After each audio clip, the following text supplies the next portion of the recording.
get a good feeling, yeah. I get a feeling that I never had before. No, I get a good feeling. Hello, welcome back to our segments on education here with Health and Performance Center. What we're going to talk about today is low back pain and specifically disc herniations. A lot of patients will come in to me or people that I talk to just in general conversation ask me if I even treat disc herniations. I say absolutely yes, we do. We not only take care of the problem after the herniation, but the more important part is that we try and prevent them from ever happening by understanding good technique. Again, we look up here and we see move well, then fast, or just period, just move well, and you really take care of a lot of your issues. Now, specifically, we look at disc herniations and when do they happen? Well, you've heard kind of probably from your friends or people you know going down to pick up a toothbrush or something, a t-shirt off of the ground in the morning, and all of a sudden just picking up something that doesn't weigh at all of a sudden they hear a pop and their back is out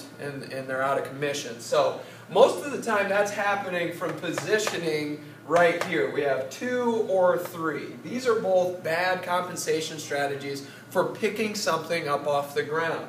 What we want to see is a much more stable and neutral spine when we do that, so that everything in these discs really kind of stay where they're supposed to.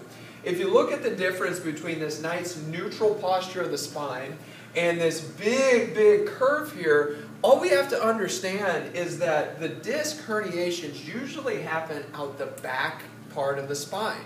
Okay, so when we bend over, Jim, if you kind of move over and watch this, if I'm bending over like so, I'm putting a massive amount of pressure on my lumbar discs.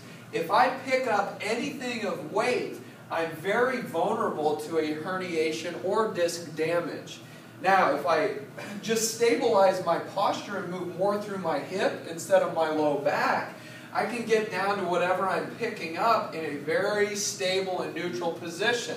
And you see that the position of my back from this position here to the bottom position is very similar. In fact, it should be identical. All of the movement happens through this hip joint right here to pick something up. Now, many patients will ask, Jared, do you really pick everything up like that? Well, no, not everything, but if I'm going to pick this up, I'm certainly not going to pull something like this that really stresses my low back. What I'm going to do is probably go down just like so, pick it up. Again, in fast motion, we'll watch it.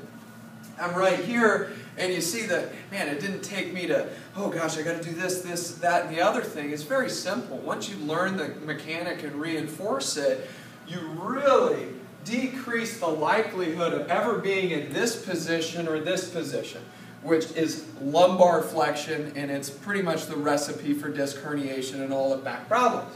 If I stay neutral with my spine, I'm really safe, and the kicker is every time that I pick something up, I'm doing a rehab exercise that makes me stronger instead of something that drives me closer to injury.